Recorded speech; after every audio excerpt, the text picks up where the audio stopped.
Live from Town Square Towers at the heart of the Jersey Shore. Wake up with Jeremy Grunin. Get up, get out, do something. Join the conversation. 732-505-1160. News Talk Radio WOBM AM 1160 and 1310. Listen online at WOBMAM.com. Hey, welcome back. Wake up with Jeremy Grunin. 7:09, Tuesday, May 10th, 53 degrees, getting up to 54, lightly raining. WOBM AM 1160, 1310, News Talk Radio, streaming live on the Radio Pup app and WOBMAM.com, 732-505-1160 to join the conversation. We are joined now by the Executive Director of the Ocean County Long-Term Recovery Group, Sue Marticek. Good morning, Sue. How are you? Good morning, Jeremy. I'm doing good. Yeah? All right. So, Sue, why don't you give people first kind of a quick overview of what the Long-Term Recovery Group is all about? Sure. The Long-Term Recovery Group came together in the November after Superstorm Sandy, and basically it was under the direction of FEMA and National VOAD, which stands for Volunteer Organizations Active in Disaster. And we bring the community together and try to figure out how we can leverage our resources and our services so best to help our residents with a full recovery from Superstorm Sandy. Cool. All right. So if there is a single person in the Ocean County, Jersey Shore, New Jersey area that can speak to everything that one would need to know about storm recovery, that would probably be you. Is that a fair assessment? Yeah, ironically, I started in this storm literally the day before the storm as a Red Cross volunteer at the Toms River High School North Pine Belt Arena shelter. I worked there for 11 days as a volunteer. Then after that, I went straight to FEMA as a volunteer agency liaison. And I did that for about 10 months, and then I've been with the long-term recovery since. So I've literally been in this storm since before the storm. Wow. And so as you've kind of navigated your way through this, I know that there have been multiple points where you've been, I want to say, shocked and awed by what you've learned somewhat about the bureaucracy and the red tape and the I'm going to say the failings of our system to properly take care of folks in this recovery. And I know that recently you just had another kind of eye-opening moment relative to flood insurance. So why don't you tell folks about what it is that you kind of stumbled on last week or in the last few days? So when I met you, shortly after I got out of the car from coming back from Washington, D.C., I was pretty animated and excited about what had just transpired last Thursday.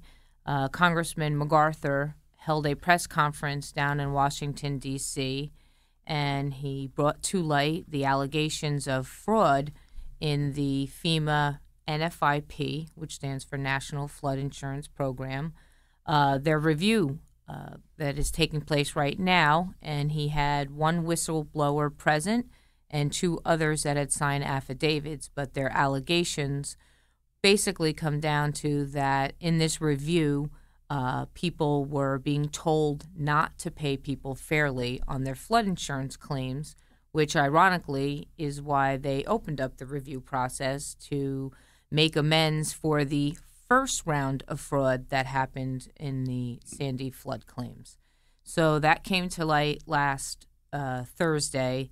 And for us at the Ocean County Long-Term Recovery Group, we've been working a whole year, helping people with their flood claims, including bringing on two flood insurance experts to help our homeowners with their claims.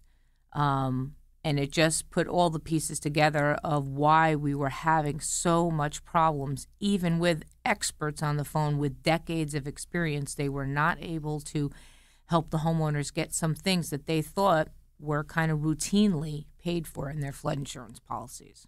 So what was happening, and I think, and correct me if I'm wrong, what was happening is they were basically just across the board tiering folks in some cases and saying, this goes into this tier, this goes into this tier, and that's how we're paying, and not necessarily paying them on what they should have been paid, correct? Yeah, the allegations are basically that they figured out a formula in a range that a homeowner should be paid, and then backed in the estimates and forced that number to be within that range, which is really the exact opposite of what your flood insurance payout should be. You should get paid for what you are covered for in your flood insurance policy. So there's allegations. Hopefully there'll be investigations and try to figure out what happened, why it happened, and most importantly, how to not have this happen again. Right, right. And so we couple that with, I know that you have been back and forth many times to Washington to kind of, I guess, get a better understanding and speak to folks relative to how FEMA has been operating. So, that has not been a smooth process either, right? I mean, we've gone back and forth from everything from contractors to payouts to paperwork being filled out 12 different ways. I mean, give us some of the obstacles that folks have had to overcome. So first, in the beginning of the reopening of the claims, which happened May 18th last year, we were basically told that it would be a quick and easy process, that there would not be a burden on the homeowner, and basically the tie would go to a homeowner. Supposed to be 90 days once the file gets to the adjuster that things would be gone through, and none of that has happened.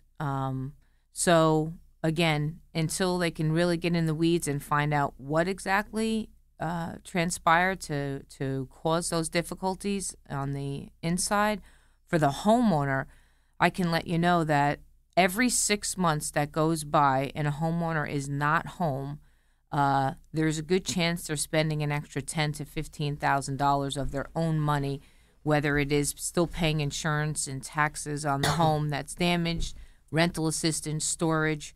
So speed is important in this recovery, and especially at 3.5 years. So we had many homeowners either send in directly or we sent paperwork in themselves, only to find out in December when we went down with a sampling of our cases that 70% of the paperwork that we sent in was lost. Oh, 70% was lost. Lost.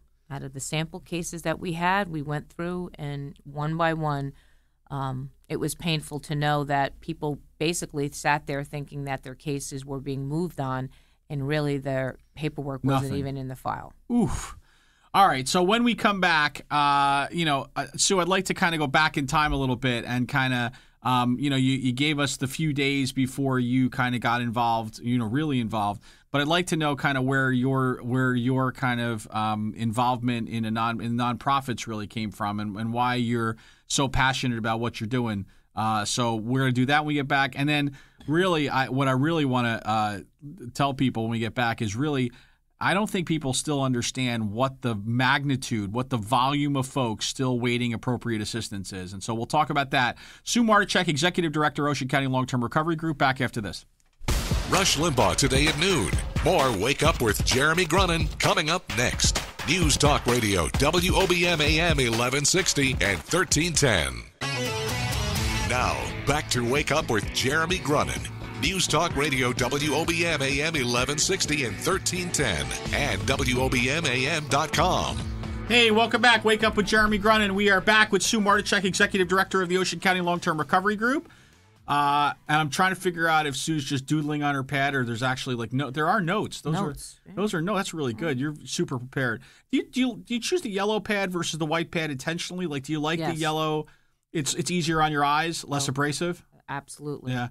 Yeah, see, I'm a white guy. I don't know. There's probably some kind of, don't judge me, please. Thank you. So, Sue, you got involved, you kind of gave us the few days prior to the storm, how you kind of got involved there. But going, back a little further, how did you end up in the world of nonprofits, volunteering, doing all this? Because most people, when they're growing up and going through high school and they don't say, one day I want to be the executive director of a nonprofit where I'm helping people get back into their homes after a horrible, deadly storm. So what's your story, Sue? Well, it goes back to September 16th, 1999, when Hurricane Floyd, or Tropical Storm Floyd, came up our coast and really damaged parts of New Jersey, and one of those parts was my little hometown of Saddlebrook, New Jersey, where the Saddle Brook turned into a river that knocked most of the people around the river, flooded them out for the first time. And I think for me, that was an eye-opener that actually bad things can happen in New Jersey, just not down south or in the Gulf Coast. So I got involved in 2000 with the American Red Cross. I ended up working for them for 5 years as a community preparedness person and disaster responder. And those 5 years bring me right to Katrina, which at that time I was unhappy with the way things went, as many people were. And I realized at that time that 4 years after 9/11, we still had a lot to go from the top down. And I thought that while we're waiting for that to happen, that we really needed to make some moves from the bottom up. So I went back to grad school and got my master's in disaster and emergency management. And with the premise being that I went back to school so I could really become somebody who organized the community from the bottom up on try to how to prepare for storms and also respond and recover. So that kind of led me into the field of consulting, which I did on East Coast and West Coast. And then, Irene came through in 2012 and again walloped some parts of our state up north. And that's when FEMA took me on after that storm. And I've been working with them as a reservist. And then this happened here. So I was able to mesh my entire career in a matter of probably 15 months there, with working with the Red Cross, working with FEMA, and then rolling into the executive director. Now, just so we're clear, the storm and the catastrophe doesn't follow you, right? You follow them, right? Yes. Okay, I just want to make sure, because I was considering maybe relocating you or finding you a new place somewhere in North Jersey or maybe out of state. Oh, you mean not in the office next to yours? Yeah, no, I'm thinking like maybe that's not exactly the right spot. But Sue Marticek, Executive Director, Ocean County Long-Term Recovery Group. When we come back, Sue, I want you to we want to, again, talk about really what the volume still remaining on the docket is. We also, we're going to give you your magic wand, although I have a pretty strong suspicion I know what you're going to do with that. And then, of course, we want to talk about how folks can help and what they can do to pitch in and do whatever they can to get as many folks as they can back into their homes. Sue Marticek, Executive Director, Ocean County Long-Term Recovery Group, back after the news after this.